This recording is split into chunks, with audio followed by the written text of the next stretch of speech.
Assalamualaikum warahmatullahi wabarakatuh.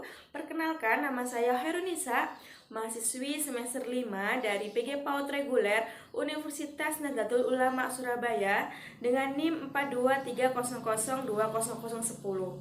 Di sini saya akan menjelaskan tentang hakikat pengembangan bahasa pada anak usia dini. Simak baik-baik ya. Sekarang kita akan membahas pengertian bahasa dan komunikasi.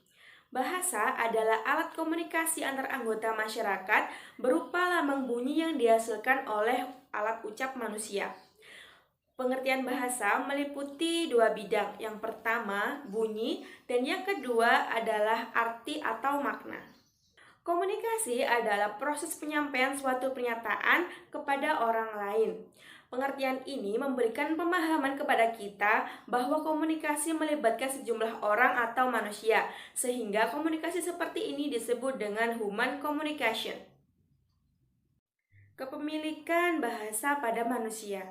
Menurut para ahli, pada manusia bahasa merupakan suatu sistem simbol untuk berkomunikasi dengan orang lain, meliputi daya cipta dan sistem aturan. Dengan daya cipta tersebut, manusia dapat menciptakan berbagai macam kalimat yang bermakna dengan menggunakan seperangkat kata dan aturan yang terbatas.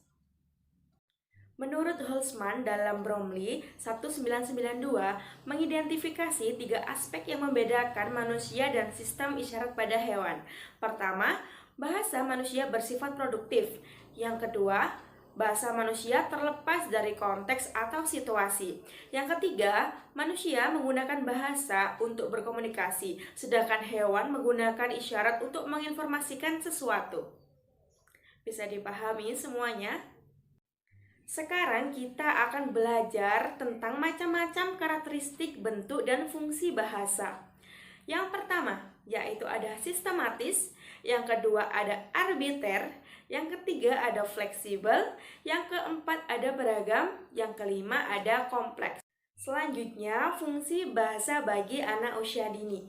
Yang pertama, bahasa sebagai fungsi instrumental. Yang kedua, bahasa sebagai fungsi regulatif. Yang ketiga, bahasa sebagai fungsi neoristik. Yang keempat, bahasa sebagai fungsi interaksional. Yang kelima, bahasa sebagai fungsi personal. Yang keenam, bahasa sebagai fungsi imajinatif. Dan terakhir yang ketujuh, bahasa sebagai fungsi representasi. Apa sih pentingnya bahasa untuk anak usia dini? Bahasa pada anak usia dini merupakan hal yang sangat penting karena dengan bahasa anak-anak mampu mengungkapkan apa yang ia rasakan kepada orang lain. Selain itu, anak juga dapat berkomunikasi dengan lingkungan sekitar dan sebagai sarana untuk menyalurkan ekspresi mereka. Baik, mungkin itu saja yang dapat saya sampaikan tentang hakikat pengembangan anak usia dini. Kurang lebihnya mohon maaf. Wassalamualaikum warahmatullahi wabarakatuh.